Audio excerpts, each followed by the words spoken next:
Removing and installing an oxygen sensor on a BMW. This is on the M52TU, also the M54 engine. It helps to have a special tool. This is an oxygen sensor removal tool. This one's actually from Snap-on. They do sell different ones that are less expensive. This is a good tool to have. It's going to enable you to get onto that oxygen sensor and break it free pretty easily. You do need a long extension and a ratchet. Now, on a 6-cylinder, you have a bank 1 and a bank 2. Bank 1 is 1 through 3, cylinders 1 through 3, and bank 2 is 4 through 6. So you have a pre-cat 02. This is my pre-cat 02 for bank 1, and this is my pre-catalytic converter 02 for bank 2, which is right back here. The connectors are held on by these clips. Just have to pop these off. Now make sure not to mix these up. That can set some strange faults if you accidentally mix up any O2 sensor connectors. So if you're going to have them all apart, pre and post, make sure to label them. Now this just slides out. There's like a little locking tab right there. Most of the time, if you just give them a tug, they will separate, which I'm going to probably have to use 2 hands. Just giving them a tug, I was able to get that connector to separate. It's 4 pins, and you'll have the body side connector, and this is the one that goes to my oxygen sensor. I'm going to take off a bank 2 oxygen sensor, which is going to be this one back here. Move my wiring up out of the way. So there's my oxygen sensor.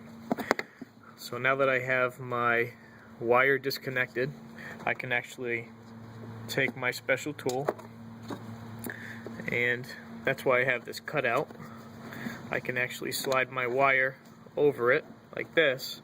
That way when I go down, I'm not going to have to worry about pinching that wire.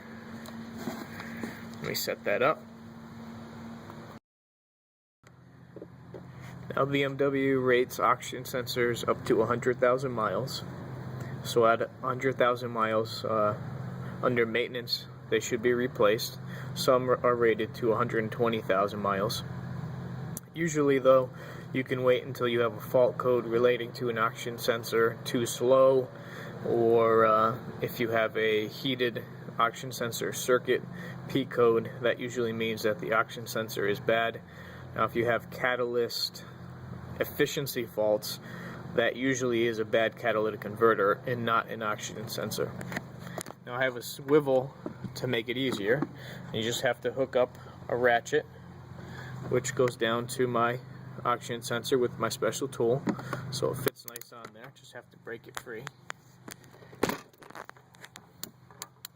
And once you break it free, you can actually take your tool out most of the time and spin them by hand.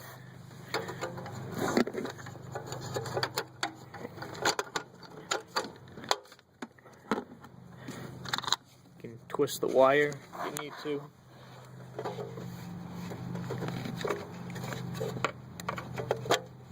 Yep, this one's coming free.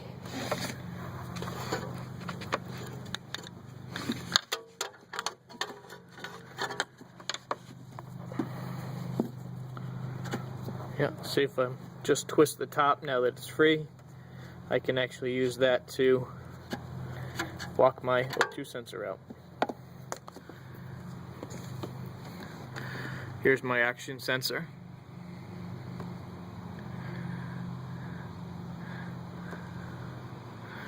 It is kind of dark on the end. Looks like this vehicle's been burning some oil. Yep. So I wonder how my cyclone is holding up. I'll have to take a look at that. So installation, you can put a little bit of copper anti-seize on the threads. Don't put anything on where the airflow is, but you can put a little bit of copper anti-seize on the threads. I put some copper anti-seize on the threads. That'll help removal in the future if and when I need to replace this oxygen sensor again much easier, and help prevent it from getting corroded and stuck in my exhaust manifold. Okay, I've started it, and I can actually use the wire again just by twisting it to help walk it in.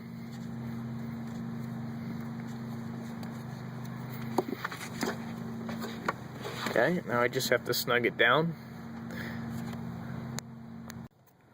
And just snug it down until it's snug. Give it a quarter turn for the little crush washer, and you're good to go. Now with this connector, if it doesn't want to go together, just twist it a little bit until you find the locator, and it'll go right together. Push it together so the clips are locked. Now they had a zip tie on this one, but the wire actually goes first here in the holder, and then the sensor clips on top of that, and that keeps the wire from touching or falling onto the hot exhaust manifold.